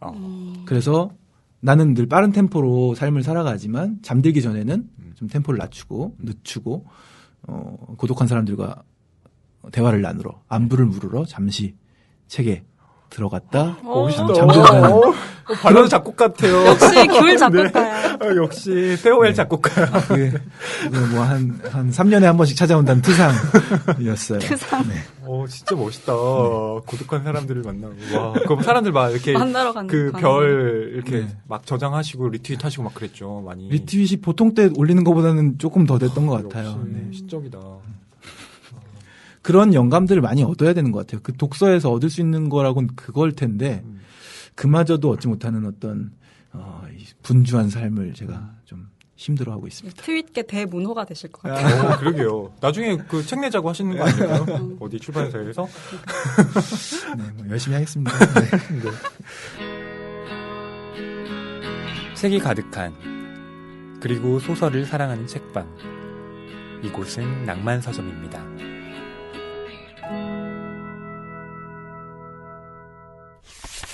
예, 이제는 헬렌 맥도날드가 메이블과 만나서 어떻게 그 참매를 길들여 가는지 네. 그 과정을 좀 살펴볼 시간입니다. 네. 아무리 고독하기로서니 매를 기르겠다는 그런 각오를 하셨는데 그 과정이 뭐 녹록지 않은 것 같습니다. 쉽지 않은 길들이기 과정인 것 같은데 아주 저에게는 조금 무시무시하게 다가왔던 예. 장면이 있어서 좀 낭독해드릴까 합니다. 예. 오랜 세월 매를 길들이면서 배운 게 하나 있다. 바로 보이지 않게 되는 것이다. 어린 매가 내 왼손에 앉아 원색적이고 방어적인 공포 속에서 먹이를 발치해 두고 있을 때 내가 할 일이 바로 그것이다. 참매는 개나 말처럼 사교적인 동물이 아니고 강압이나 체벌을 이해 못한다. 매를 길들일 유일한 방법은 먹이를 선물하는 긍정적인 강화를 통하는 길뿐이다. 내가 준 먹이를 참매가 먹기를 기다린다. 이것이 매를 가르치는 첫걸음이고 나는 결국 사냥 파트너가 될 것이다. 하지만 공포감과 먹이 사이에 크나큰 간격이 벌어져 있으면 함께 그것을 건너가야 한다. 예전에 나는 무한히 인내하는 것으로 그럴 수 있다고 생각했다. 그러나 그것은 그 정도가 아니다. 나는 아예 보이지 않게 되어야만 한다. 한번 상상해 보기를. 당신은 어두운 방에서 주먹에 매를 얹고 앉아있다. 매는 움직이지 못하고 최대한 잡아당긴 새총처럼 긴장하고 흥분한 상태다. 매의 커다란 가시 같은 발밑에 날고기가 놓여있다. 나는 매로 하여금 내가 아니라 고깃점을 보게 하려고 애쓰는 중이다. 쳐다보지 않아도 매의 시선이 겁에 질린 채 내 옆모습에 쏠려 있다는 것을 알기 때문이다. 내가 들을 수 있는 소리는 매가 눈을 깜빡일 때 나는 촉촉한 턱턱턱 소리뿐이다. 공포와 먹이 사이의 공간을 건너려면 또 지금은 마비되고 꼼짝 못하는 둘의 마음을 어떻게든 끈으로 이을 수 있으려면 내가 거기 있지 않아야 한다. 몹시 다급하다. 마음을 비우고 아주 조용해져야 한다. 정확히 아무것도 생각하지 않는다. 참매는 스냅 사진이나 도식적인 그림처럼 이상하고 공허한 개념이면서 동시에 판사의 판결처럼 나의 미래를 좌지우지한다. 장갑 낀 주먹으로 잠깐 고깃덩이를 꽉 쥐면 살짝 무게의 균형이 흔들리는 게 느껴지고 나는 곁눈질로 고기를 내려다보는 매를 본다. 계속 보이지 않는 상태로 존재하면서 방에는 매 외에 먹이만 있도록 두어야 한다. 나는 거기 없는 것이다. 내가 바라는 것은 매가 먹이를 먹기 시작하고 난 아주 천천히 모습을 드러내는 것이다. 내가 근육 하나 움직이지 않고 더 정상적인 마음으로 느긋하게 있어도 매는 안다. 특이한 일이다. 새로운 매를 만나면 나 자신을 드러내는데 긴 시간이 걸린다. 네. 헬렌이 메이블과 이제 어떤 형태로든 친밀감을 형성해야 하는데 네. 그게 우선 같은 공간 안에서 메이블이 자신을 이상한 존재로 인식하지 않도록 네. 그냥 무감한 존재로 의식할 수 있기를 기다리는 거죠. 네. 다른 애완동물들과는 달리 뭐 체벌이라든지 이렇게 굴종의 방법으로 길들일 수가 없고 굴종. 네. 절대로 긍정적인 방법으로만 네. 먹이와 기다림으로 가능하고 또 이 장면 안에서 제가 섬뜩했다기보다는 머리카락이 좀 서는 기분이었는데 예. 가장 끝까지 당긴 새총처럼 어. 흥분한 상태의 매와 방 안에 있다는 것. 그리고 촉촉한 눈 깜빡거리는 턱턱턱 소리만을 들으면서 그 안에 있다는 거. 너무 상상되고 그 묘사가 와닿더라고요. 네. 다칠 수도 있는데. 그러게요. 사람 공격하지 않아요, 매가? 저는 그럴지도 모른다는 생각을 합니다. 그러니까 제가 일본에 이제 여행을 갔었는데 거기 공원에 이렇게 산책을 했어요. 그런데 어떤 이제 남자가 그 팔에다가 이 보호대를 끼고 새를 예, 이렇게 놓고 있는데 봤더니 그게 매인 거예요. 예. 근데 이제 이렇게 같이 갔던 친구는 거기에 막 좋아하면서 자기도 해보겠다고 진짜로 이렇게 그걸 장갑을 좀 빌려달라고 한 거예요. 그리고 자기는 이렇게 끼고 매를 이렇게 앉혔는데 저는 못 다가가겠는 거예요. 저도요. 네. 왜 그러냐면 이렇게 보는데 이게 딱 얼굴 높이로 이제 매가 있는데 저 매가 눈을 쪼면 어떡하지? 저는 그러니까 책을 읽으면서도 계속 그 생각했어요. 네. 그러면 이거 뭐 어떻게 해? 아니 쫄 마음이 있다면 순식간에 쫄 수 있을 거 아니에요. 그러니까요. 피하면 쫄 것 같아. 그러니까 가장 취약한 부분이 또 눈을 만약에 쫀다면? 무서워라. 좀 진짜 끔찍한 거예요. 고전처럼 문화를 그렇죠. 그렇게 되는 거잖아요. 그래서 저는 감히 못했는데 제 친구는 하더라고요. 맥도날드 대단한 사람인 것 같아. 그렇죠. 점점. 그러니까 그런 걸 어떻게 극복하지? 전혀 개의치 않았나 봐요. 저는 이 부분에서 또 인상 깊었던 것이 내 모습을 보이지 않게 하면서 모든 것을 보는 강렬한 차분함에 휩싸인 채로 지켜보기는 하되 아무것도 하지 않는 것. 나를 보이지 않게 함으로써 안전을 모색하는 것. 이런 기술을 이제 터득했다고 하잖아요. 그런데 이런 말을 덧붙입니다. 그런데 인생에서는 그게 잘 되지 않는다. 사람들, 사랑, 마음, 집, 직장에서는 내 모습을 보이지 않게 하면서 모든 것을 보는 이런 능력이 잘 발휘되지 않는다라고 말을 합니다. 이게 어떻게 보면 굉장히 메타적인 관점, 신의 눈인 거잖아요. 근데 이게 특히 사랑이나 마음이나 집이나 직장에서는 안 통한다고 좀 100% 공감하는 게 제가 이제 문학평론을 한다고 하지만 보통 시나 소설에 대해서는 막 잘 보입니다. 이거 이렇게 써야지. 막 이렇게. 그래, 이 작품에서는 이렇게 해서 이걸 이제 제 세계 안에서 완결 지을 수 있단 말이에요. 근데, 실생활에서 제가 이제 어떤 제 삶을 살 때 그런 게 전혀 보이지 않습니다. 그러니까 제 삶을. 언제나 미완. 문학평론처럼 좀 뭔가 이렇게 좀, 떨어져서 객관적인 시각으로 보면 좀 더 잘 살 수 있을 것 같은데, 그렇게 못하겠더라고요. 삶과 예술의 일치라는 게 이게 굉장히 높은 수준의 일이죠. 그러니까 비평적 관점이라는 것이 문학 안에서는 제가 계속 이제 익숙해져 왔으니까 되지만 그것이 이제 자기의 삶으로 육박해 들어왔을 때는 잘 되지 않는다는 것. 어떠신가요? 너무 힘들어요. 힘듭니다. 저 직장인이잖아요. 여기 보면은 내 말이 맞으니 믿으시길 이렇게 적혀 있잖아요. 정말 맞는 것 같아요. 이렇게 사회생활을 지금 이 작가는 했다가 잠깐 이렇게 약간 일보 후퇴한 상황이잖아요. 이 매를 기를 때 약간 인간들의 세계, 닌겐들의 세계에서 약간 한 발짝 멀어진 상태에서 이제 이런 것들을 경험을 하고 그리고 인간과 이렇게 교류하지 않았지만 다시 좀 자기 나름대로 복귀를 하는 과정이어서 네. 이 낭만 서점을 저희가 이렇게 함께 진행하고 책을 읽고 와서 이야기 나누는 그것도 저로서는 이 비슷한 영역이 있는 것 같아요. 숨통이 트이는 영역. 네. 그러니까 프리랜서를 많이 동경들을 하잖아요. 근데 그게 재정적인 동경을 받을 수는 없고 그렇죠. 이런 부분에서 동경인 것 같아요. 일을 하는데 그 일이 내 숨통을 트이게 해주는 요소가 있다. 네. 맞아요.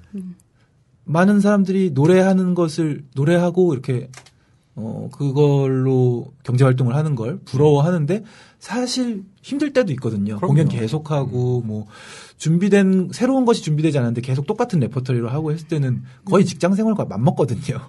네.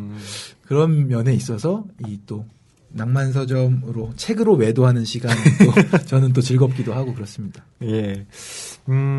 이렇게 그 헬렌 맥도날드는 그러니까 매와 친밀해지려는 노력을 계속하고 그러다가 나중에는 정말 그 매가 되는 듯한 느낌에 사로잡힙니다.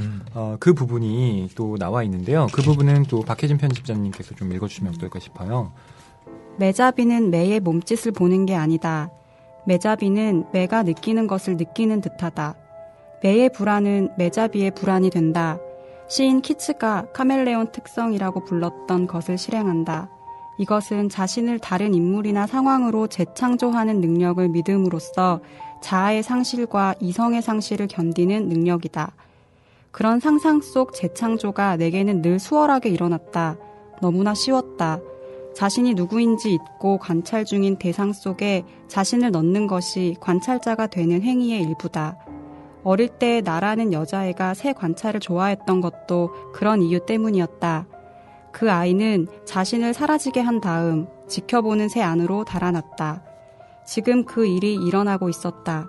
나는 매를 길들이기 위해 나 자신을 매가 지닌 야생의 마음 안으로 넣었고 어두운 방에서 점점 나의 인간성은 타버리고 있었다. 이 매를 통해서 슬픔을 견디려고 했는데 이제 역전이 일어난 거죠. 네. 네, 그 대상과 일체화되는 그런 상태에 빠져들게 됩니다. 네. 어두운 방에서 점점 나의 인간성은 타버리고 있었다. 이런 게 이제 그러니까 애도의 과정에서 나타나는 또 현상이기도 하잖아요. 그러니까 보통 자신이 가장 힘들거나 슬플 때 어떤 대상에 의지하게 되잖아요. 그럴 때 그 대상을 이제 지나치게 맹신하게 되거나 혹은 그 대상이 되려고 하는 거죠. 그럴 때 이제 자신이 가지고 있었던 나라는 것을 이제 도리어 잃어버리게 되는 것인데요. 그러니까 매를 이렇게 키운다고 했을 때 그것이 반드시 이제 긍정적이기만 하냐. 그렇지 않은 이면도 있다라는 것을 또 이 구절이 보여주는 게 아닌가 싶습니다. 예. 그러니까 무언가를 견디기 위한 조치가 되기는 됐는데 그 조치가 이제 성사되고 보니 또 다른 전혀 생각지도 못한 변화가 벌어져 버린 거죠. 그 부분에서 조금 더 이렇게 부가 설명이 되는 게, 예. 그러니까 그 매로 자기를 넣으려고 하는데 그게 이루어지는 동시에 자신에 대한 또 컨트롤이 안 되는 그 상황을 단계를 넘었던 것 같은데 그 단계를 언급하는 부분이에요. 예, 좀 소개해 주시죠. 네. 나는 수십 마리의 매를 훈련시켰고 훈련의 모든 단계에 익숙했다. 하지만 각 단계에는 익숙한 반면 그 단계를 밟는 사람에게는 익숙하지 않았다. 나는 폐허 더미 속에 있었다. 내 안에 깊은 부분이 스스로 다시 지으려고 애쓰고 있었고 그 모델은 바로 내 주먹 위에 있었다. 매는 내가 되고 싶은 모든 것이었다. 혼자이고 냉정하며 슬픔에서 자유롭고 인생사의 아픔에 둔했다. 나는 매가 되어가고 있었다. 자기 매를 훈련시키고 있는 그 상황, 예. 매와 함께 되어가는 그 단계, 나에게 매가 잠입해오는 것들은 익숙해지고 있지만 내가 나한테서 이제 물러나고 있는 네네. 그건 또 한편으로 낯설게 다가오는 것 같고 그렇죠. 그 갈등의 그 과도기 이를테면 네. 그 단계에 대한 묘사인 것 같아요. 혼자이고 냉정하며 슬픔에서 자유롭고 인생사의 아픔에 둔해진 이 사실은 이 사실만 놓고 봤을 때는 뜻을 이루신 것 같기도 한데 네. 또 다른 단계에 돌입하면서 또 문제점들도 생겨나는군요. 마지막에는 이런 얘기를 합니다. 나는 매로 변해버렸다. 나는 초조하고 극도로 긴장했으며 노이로제에 걸려 공포와 분노에 빠지곤 했다. 개걸스레 먹거나 아예 먹지 않았고 사회에서 도망쳤으며 모든 것에서 몸을 숨겼다. 네. 그러니까 사실 야생이라는 게 그렇잖아요. 어쨌든 인간성과 절연한다는 것인데 결국 인간이라는 존재의 한계라는 것이 자기 혼자서 살 수 없다는 것이잖아요. 언제나 관계 속에서 살아갈 수밖에 없는 존재이고 그런 면에서 야생의 삶을 회복한다는 것이 인간의 어떤 그 삶을 산다는 데는 오히려 역효과가 나타날 수도 있다는 게 진실된 부분인 것 같아요. 네. 정말 야생이 되어버리는 늑대소년도 아니고요. 네. 슬픔에서는 빠져나오고 있었지만 자신이 정말 매가 되어간다는 두려움을 오히려 느끼는 대목이겠네요. 이 부분이 또 특히 그런 것 같아요. 개걸스레 먹거나 아예 먹지 않았다는 게 매의 특성이잖아요. 초반부에 나왔던 것 같은데. 그렇죠. 먹는 것조차도 사람인데 이러면 안 되잖아요. 그러니까 그 애완동물을 오래 키우신 분들을 보면요. 전 동물농장 같은 거 보면 깜짝깜짝 놀라는데 그 주인과 그 동물이 굉장히 닮아 있습니다. 나중에 가면. 그러니까 진짜 10년 막 15년 이렇게 키웠는데 이렇게 같이 이렇게 사진을 찍은 걸 보면 얼굴이 아니 그러니까 뭐 반드시 얼굴이 닮았다라기보다는 그 분위기가 너무 흡사해진 거예요. 얼굴이 닮기 힘들겠죠? 근데 정말 얼굴이 닮는 경우도 있더라고요. 닮을 수도 있나 봐요. 네. 얼핏 본 것 같은데요. 그런. 그리고 보통 이렇게 크게는 개와 고양이로 이렇게 애완동물을 나뉘지만 개를 좋아하는 사람과 또 고양이를 좋아하는 사람의 특성 같은 것도 있고 그 고양이를 키우면서 그 성향도 그렇게 좀 고양이의 어떤 뭐랄까요 새침하면서도 좀 독립적으로 있으려고 하는 그런 성격들을 좀 은연중에 서로 닮아가는 게 아닌가 싶어요. 매도 마찬가지고. 제주소년의 또 다른 멤버인 유상봉 군이 애견인이에요. 개를 좋아하는군요. 그 강아지를 한 마리 키우는데 8년 넘게 됐어요. 통키라는 강아지고 이제 태어나자 몇 개월 때부터 이제 우연히 얻게 돼서 키우는데 머물러줘라는 곡이 있습니다. 제주소년 4집에. 널 처음 만났을 때 난 눈도 마주치지 못했지. 우리가 함께하게 될 줄은 상상할 수 없었지. 강아지를 무서워했어요. 아니, 왠지 가사만 들으면 연애 설레는데. 네, 근데 다들 많이 그렇게 알고 있는데 공연에서 저희가 이제 폭로를 했었거든요. 그게 사실 개다. 네. 그리고 그 강아지를 잃어버렸을 때 펑펑 울면서 했던 경험을 바탕으로 쓴 곡이에요. 그랬구나. 네가 떠나던 날 너의 흔적들만 남았네 이런 가사가 있거든요. 잃어버려서 막 한참 헤매고 찾고 다니다가 집에 혹시나 들어왔을까 해서 들어와 봤는데 화장실에 이제 변만 있는 거예요. 너의 흔적만을 보고 그 변을 보고 정말 펑펑 울었다는 거예요. 그렇게 울어본 적이 없을 정도로. 그 흔적이었군요. 네, 그 흔적이었어요. 그러니까 이제 실제 생활로 들어가면 이제 그런 적나라함이 있는데 어쨌든 이 친구가 변해가는 과정이 놀라웠습니다. 지금 8년이라는 세월 동안 거의 9년 가까이 되는 것 같은데 제주소년이 1박 2일 스케줄을 잘 못 잡아요. 그 통기 때문에. 통기 때문에. 2박 3일은 절대 못 잡고 어쩌다 한 번씩 1박 2일. 예, 제주도 공연도 얼마 전에 다녀왔는데 저만 2박 3일로 이제 놀면서 공연하면서 있었고 상봉이는 그냥 공연 전에 왔다가 공항에서 바로 다시 공항으로. 통키 때문에. 네, 통키가 또 뭐 8살 넘어가니까 9살 돼가니까 점점 이제 좀 아프기 시작하는 아픈 부분도 있고 해서 약도 먹여야 되고 그렇게 지내고 있습니다. 어떻게 생각하세요? 저는 강아지를 너무 키우고 싶은데 요즘 집에 있는 시간이 워낙 적으니까 못 키우고 있죠. 뭔가를 기른다는 거는 책임을 반드시 져야죠. 네. 뭐 상실감을 극복하는 것까지 갈 수 있겠다는 생각이 드는 게 지금 기르느냐 마느냐도 판단을 못할 정도로 내 일상에 크게 들어올 걸 아니까. 그렇죠. 정말 크게 들어오는 게 제가 그 강아지를 총각 때부터 키우다가 신혼생활을 하면서도 키우다가 한 3년 가까이 키우다가 저희 아이가 태어나면서 결국엔 이제 가족 회의 하에 다른 곳으로 보내졌거든요. 근데 강아지가 없어진 다음에 일상이 정말 저를 파괴했어요. 집에 들어왔는데 그 발소리가 안 들리고 일단 제가 들어오면은 그냥 뺑글뺑글 돌거든요. 계속 너무 허전한 거예요. 문을 여는 순간이 굉장히 오래 갔던 것 같아요. 이렇게 그 매가 되어가는 자신에 대해서 이제 스스로 경각심을 가지게 되는 헬렌이 야생성에 대해서 이제 성찰을 하고요. 드디어는 이제 또 다른 깨달음을 얻습니다. 뭐라고 이야기를 하냐면 나는 깊은 상처를 치유하려면 야생 세계로 달아나야 한다고 생각했었다. 이제 나는 이 말의 본질을 알았다. 이것은 매혹적이지만 위험한 거짓말이었다. 나는 나 자신에게 화가 났고 그것이 내게 필요한 치료법이라는 무의식적인 확신에 화가 났다. 손은 다른 사람의 손을 잡으라고 있는 것이다. 손은 매의 횃대 노릇만 하게 두어서는 안 된다. 그리고 야생은 인간 영혼의 만병통치약이 아니다. 야외에 너무 노출되는 것은 영혼을 좀먹어서 무로 만들어 버릴 수도 있다. 저는 이 부분이 읽고요. 네.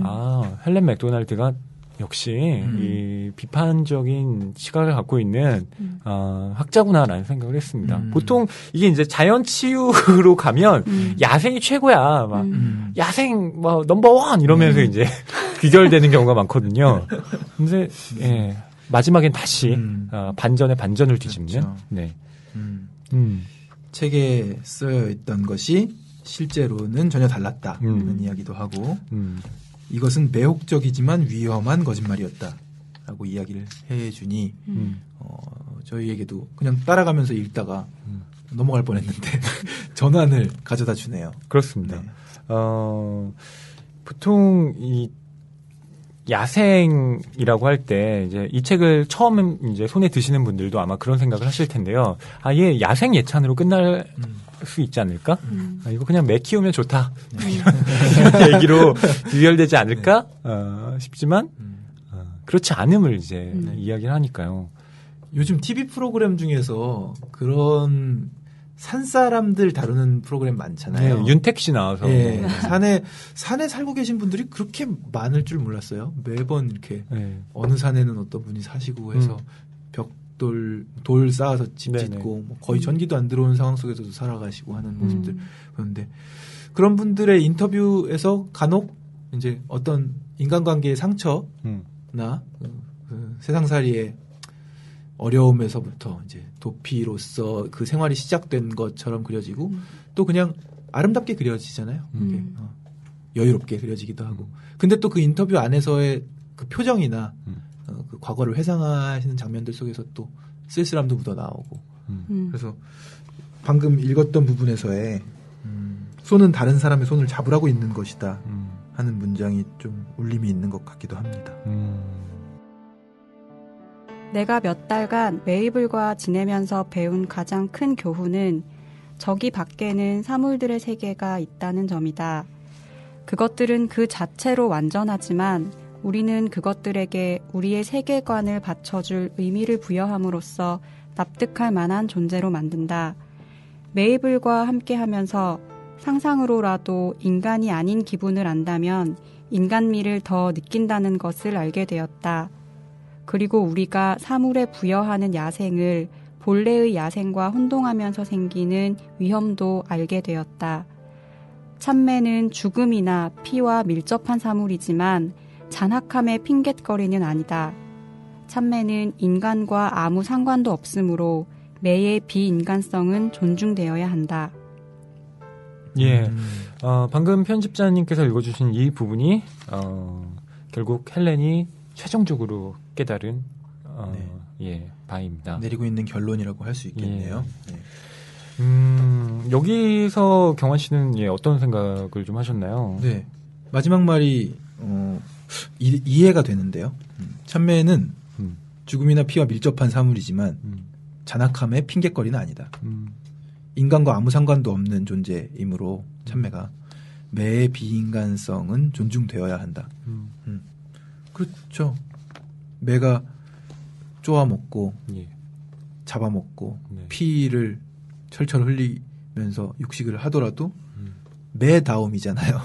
네, 그걸 잔악함으로 말할 수는 없는 것이고 인간들이 사물에 부여해 놓은 야생이라는 관념을 실제 본래의 야생이랑 혼동해서는 안 된다는 이야기도 하고요.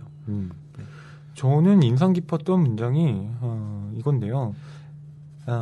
상상으로라도 인간이 아닌 기분을 안다면 인간미를 더 느낀다는 것을 알게 되었다. 네, 이게 어떻게 보면 이제 자신과 다른 이질적인 것과 조우하면서 자기 자신을 보다 더 잘 볼 수 있게 된다는 거잖아요.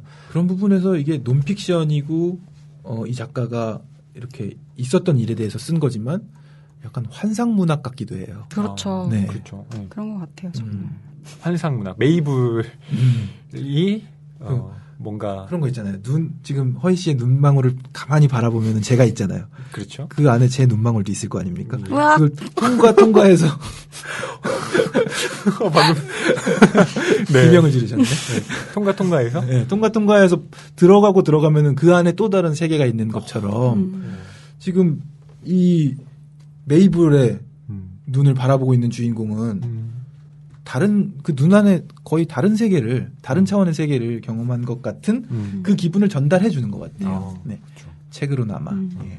그래서 이 작가가 이제 매와 관련된 일화들을 이제 겪고 나서 이제 추도사를 하는 얘기가 나오는데요. 저는 그게 너무 멋있더라고요. 이 분이 결국에는 시인이잖아요. 예. 그러니까 아버지의 죽음에 대해서 정말 모든 사람들과 다 함께 그 슬픔에 그냥 매몰돼 있는 게 아니라 자기가 가지고 있는 그 아름다운 언어로 네, 아버지에 대해서 이야기를 하고 추도를 하고 그 이제 스스로 그 안에서 걸어 나오는 과정이 굉장히 멋있었고 그래서 책 제일 마지막에 보면 감사의 말 있고 마지막에 메이블도 갑자기 감염이 돼서 이제 죽는다는 거잖아요. 네. 그 이후에 지금 메이블이 많이 그립다. 좀 더도 덜도 아니고 딱 이렇게 끝나고 있거든요. 그러니까 이건 아버지의 죽음에서부터 시작됐지만 마지막에 메이블의 죽음까지 쭉 이어지는 건데 그때와 지금 굉장히 성숙한 그렇죠. 차이가 느껴져요. 네. 단단한 느낌이고, 네. 그래서, 이 부분이 좀, 전 마지막에 굉장히 인상적이었어요. 추도사도 인상적이고. 네. 그러니까 마지막에 헬렌의 변모된 모습 같은 게 드러나는데요. 다르게 해석할 수도 있습니다. 메이블의 아버지만큼 그렇게까지 슬프지는 소중한 존재는 또 아닐 수도 있었다는 거. 아니 이거 그냥 되게 뻔한 이야기인데 그럴 수도 있지 않을까요? 어쨌거나 그 초반에 말했던 애도의 광기에서는 좀 벗어난 상태네요. 메이블의 눈에 비치는 것은 분명히 헬렌, 그러니까 사람들이 보는 것과는 다른 또 세계일 것 같은데요. 또 그런 장면들이 서술이 되죠. 이 메이블이 보는 세계가 어떠한지, 네. 가 또 소개가 되는 부분이 있는데, 이 부분 경환 씨가 좀, 소개해 주시죠. 메이블이 사는 세상은 내가 사는 세상이 아니다. 매에게 삶은 더 빠르고 시간은 더 더디게 흐른다. 우리 눈이 새의 날갯짓을 쫓듯 매의 눈은 벌의 날갯짓을 쫓아갈 수 있다. 내 눈에는 3가지 시각세포 감도가 있어서 나는 빨간색, 초록색, 파란색을 본다. 매는 다른 새들처럼 4가지 색을 본다. 내가 보지 못하는 색을 볼 수 있고 자외선 스펙트럼을 직접 쳐다볼 수 있다.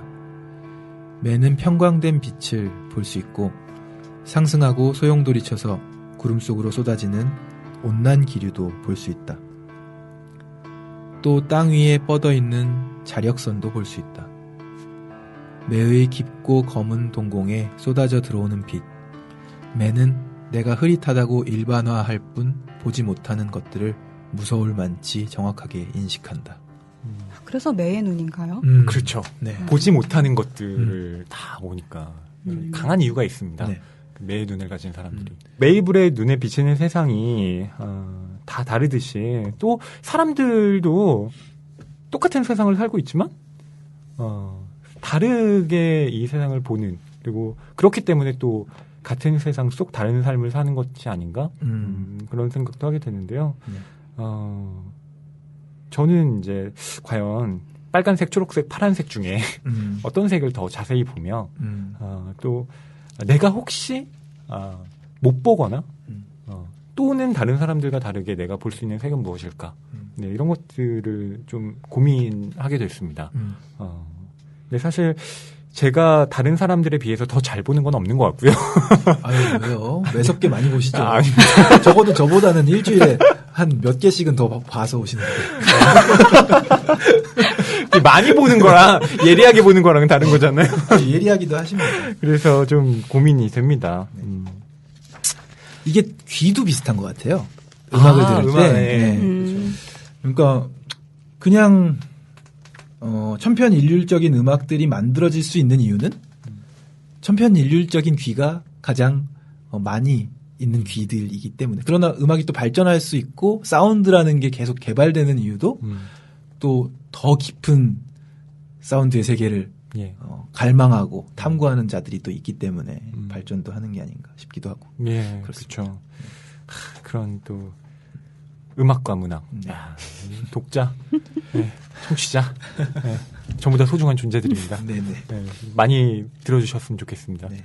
그러고 보면 낭만서점 청취자분들은 독자이면서 또 어떤 음성 소리를 들으시는 분들이시기도 하고요. 그렇죠. 또 제주소년의 음악을 좋아하시는 분들도 많으시고요. 겸비하셨네요. 좋은 프로그램이네요. 좋은 프로입니다. 급칭찬 마지막에. 네. 마지막까지 들으셔야 될 텐데요. 네. 저는 이 책에 대해서 꼭 한 가지 언급하고 싶었던 부분이 있습니다. 과연 영국 사람들 어떤 사람들일까? 헬렌이 이제 스스로 이 영국인들을 평가하는 장면이 나오잖아요. 그 부분도 좀 이야기를 해보면 어떨까 싶습니다. 이런 구절이 있습니다. 나는 사람들이 손에 매를 안 친 낯선 이를 믿고 고백하며 희망과 고향과 마음에 대해 말해준다는 사실을 알아차리기 시작한다. 그리고 메이블과 산보아는 여러 날 동안 우리에게 다가와 말을 건 사람들은 아웃사이더밖에 없었다는 사실도 깨닫는다. 아이들, 고딕 패션의 10대, 노숙자, 외국인 유학생, 여행자, 술 취한 사람, 휴가 중인 사람. 이제 우리는 아웃사이더구나 메이블이라고 말하는데 그런 생각이 불쾌하지 않다. 하지만 이 나라의 과묵함이 수치스럽게 여겨진다. 그들은 그냥 지나쳐 버리고 싶어 한다. 의견을 말하지도 않고 캐물으려 하지도 않는다. 특별하고 예사롭지 않고 좀 비정상적인 어떤 일에도 관심을 두지 않으려 한다. 이 나라의 그런 기질이 창피하다. 그러니까 지금 공원에 이제 메이블을 이제 그 손에 장갑을 끼고 이렇게 올려놓고 이제 산책을 나가면 자기한테 다가오는 사람들은 아웃사이더들. 뭔가 변방에 있는 사람들이었다는 고딕 패션의 10대, 노숙자, 외국인 유학생, 여행자. 우리도 비슷할 것 같아요. 누군가 예쁜 강아지 데리고 가면 막 말 걸고 너무너무 말 걸잖아요. 쉽게 강아지만 쳐다보고 옆에 사람도 있는데도 그렇지만 뭔가 생경한 생물체를 데리고 가면은 전혀. 그러니까 특별하고 예사롭지 않고 좀 비정상적인 어떤 일에도 관심을 두지 않으려고 하는 이런 영국 사람들의 과묵함. 이게 어떻게 보면 네. 저는 다르게 좀 읽혔거든요. 이게 지나치게 이제 한국에서는 오히려 더 다가와서 괜히 막 나는 좀 떨어지고 싶은데 이렇게 괜히 수더분하게 와서 말 걸면 더 싫은 것도 있는데 저는 그게 어떻게 보면 개인적인 예의라고 생각하는 지점도 있었거든요. 그러니까 특별한 것이 있을 때 그냥 이렇게 묵인하고 지나가는 것. 되게 아이러니하네요. 이 책을 읽으면 작가는 정말 개인주의적인 성향이 강할 것 같고 아무도 말을 걸어주지 않으면 더 좋아할 것 같은데 오히려 이제 세상 밖으로 나왔을 때는 자기와 비슷한 생각을 갖고 있는 사람들에 대해서 오히려 약간 비판적인 눈을 갖고 있는 거잖아요. 이걸 보면서 이 사람 자기가 지금 하는 거랑 사람들한테 바라는 게 너무 다른 거 아니야? 셀프 모순적이지 디스가 않나? 이런 생각도 했어요. 이 나라의 그런 기질이 창피하다까지 얘기했으니까. 나라까지 지금 막 언급하면서. 네. 이런. 네, 양쪽의 발을 고루 잘 디디고 있는 사람인 것 같아요, 진짜. 경환 씨는 이 책에 대해서 조금 더 하시고 싶은 말씀이 있다면 뭐가 있으신가요? 이 매를 키우고 이런 주제이긴 했지만 제가 느낀 건 좀 작가 정신? 그런 것들을 오히려 좀 독려받았어요. 이 작가가 이렇게 펼쳐나가는 이야기 속에서, 경험 속에서, 바라보는 관점 속에서, 나도 이만큼, 떨어져서, 매를 키우는 극단적인 경험까지는 내가 하지 못할지언정, 그만큼의 나만의 경험과 영역 속에서, 생각 속에서 뭔가가 나오지 않을까? 그런 생각을 했기 때문에 굉장히 유익한 책이었습니다. 박혜진 편집자님은 이 책에 대해서 조금 더 하시고 싶은 말씀 뭐가 있으신가요? 저도 이 책을 읽고 뭐 다른 것들도 좋았지만 이 언니 너무 멋있구나. 되게 멋있다. 나도 이렇게 강인한 인간이 되고 싶다. 여기서는 별로 성별도 느껴지지 않고 맞아요. 네. 그리고 뭐 생각하는 거, 판단하는 거, 그리고 말하는 것들 이런 게 다 정말 힘들었을 상황인 것 같은데 스스로 이걸 타개해 나가는 과정이 너무 멋있었고 저한테는 좀 살아가는 방향에 대한 어떤 제시를 좀 주기도 한 책인 것 같아요. 그래서 좋았고 많은 독자들한테도 좀 다양한 방식으로 자극을 줄 수 있는 책이어서 이게 정말 여러 각도로 읽힐 수 있는 책이어서 조금 더 계속 좀 잘 나갔으면 좋겠어요. 지금도 잘 나가고 있다고 하는데 마지막엔 출판업계에 몸담고 계신 사실이 여실히 드러나는 멘트. 이런 경험을 지금 15,000원으로 할 수 있습니다. 역시 민음사에서 나오셨습니다. 네. 저희가 잘 모셨어요. 네, 잘 모셨습니다. 뒤에 뭐 여러 가지 혼사들이 있습니다. 가디언, 시카고 트리뷴, 뉴요커, 뉴욕타임즈, 뭐 워싱턴 포스트, 정말 아주 유수의 언론들이 이 책에 대한 찬사를 보냈는데요. 뭐 물론 이런 찬사들이 뭐 100% 맞다 뭐 이렇게 얘기하기는 어렵지만 제가 보기에 이 책이 아마존 뭐 베스트셀러 1위 뭐 이런 띠지도 내걸고 있지만 단순히 그런 판매량으로 밀어붙일 만한 그리고 그것으로 폄하될 만한 책은 또 아니라는 생각이 듭니다. 분명히 그때 많은 사람들에게 읽혔다고 하는 것은 이 책이 갖고 있는 어떤 넓은 의미의 보편성, 굉장히 특수한 체험에서 보편성을 이끌어내는 이런 방식들이 사람들에게 공유될 수 있는 지점이 있다고 생각하고요. 네. 이제 저희 마쳐야 될 텐데요. 네. 박혜진 편집자님 오늘 저희 방송에 출연하셨는데 어떠셨는지? 저 너무 좋았어요. 제가 항상 어려서부터 귀로 들었던 제주소년과 이 미디어 문학의 새로 떠오르는 라이징 스타와 함께 책에 대해 이야기할 수 있다니. 네. 이렇게 회사에서 책을 만들다 보면은 책을 읽는 순수한 열정이라든가 즐거움을 잃어버리기가 쉬운 것 같아요. 이게 직업이 되다 보니까. 근데 모처럼 그냥 책에 대해서만 생각하고 얘기하는 시간이어서 좋았어요. 네. 앞으로 독서하는 데도 저는 도움을 많이 받을 것 같아요. 오늘 경험이. 네. 저는 이제 편집자님이 특별히 오늘 이렇게 나와주셨으니까 또 이 방송을 듣는 수많은 뭐랄까요, 편집자 지망생들이 있을 수 있지 않습니까? 청소년들이 그럼요. 있을 수 있고 출판업계를 동경하고 있는 많은 분들이 계시리라고 생각하는데 어떻게 하면 훌륭한 편집자가 될 수 있나요? 박혜진 편집자님처럼. 저는 훌륭한 편집자는 아니지만 편집자를 준비할 때 뭐 기본적인 것들은 다 아실 텐데 꾸준히 하시면 나중에 뭐든 다 시험이라는 통과 의뢰가 있잖아요. 시험을 통과해야지 들어갈 수 있는데 그때 많이 보는 것 중에 하나는 이 친구가 어떤 책을 만들고 싶어 하는가. 그거는 빠지지 않고 아마 받게 될 질문이에요.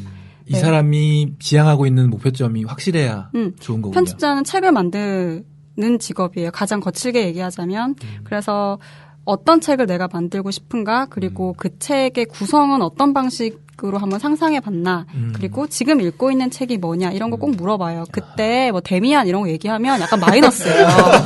고전.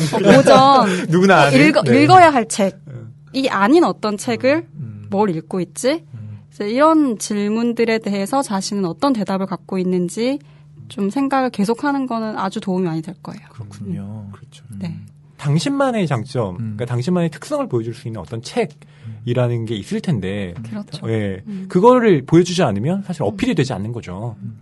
그 고전을 정말 독특하게 잘 읽고 있거나, 그러니까 그걸 표현할 그렇죠. 수 있을 정도로 그렇지 않다면 자기의 생각을 표현할 수 있는 책은 항상 이제 있어야 되겠죠. 그런 점에서 낭만서점에서 소개하는 책들 여러분께 편집자가 될 수 있는 좋은 기회를 제공해 꽤나 딥한 소설들도 다루고 있으니까요. 네. 실용적이기까지 한 낭만서점이네요. 네. 예, 오늘 이렇게 메이블 이야기 다뤄봤습니다. 여러분 이 책 읽으시고요. 또 소감 저희 게시판에 또 올려주시면 저희가 함께 또 그에 대한 이야기를 좀 더 나눠보겠습니다. 네. 오늘 민음사의 박혜진 편집자님과 함께한 시간 오늘 여기서 마무리하겠습니다. 너무 즐거운 시간이었습니다. 다음 주에 다시 만나 뵙도록 하겠습니다. 감사합니다.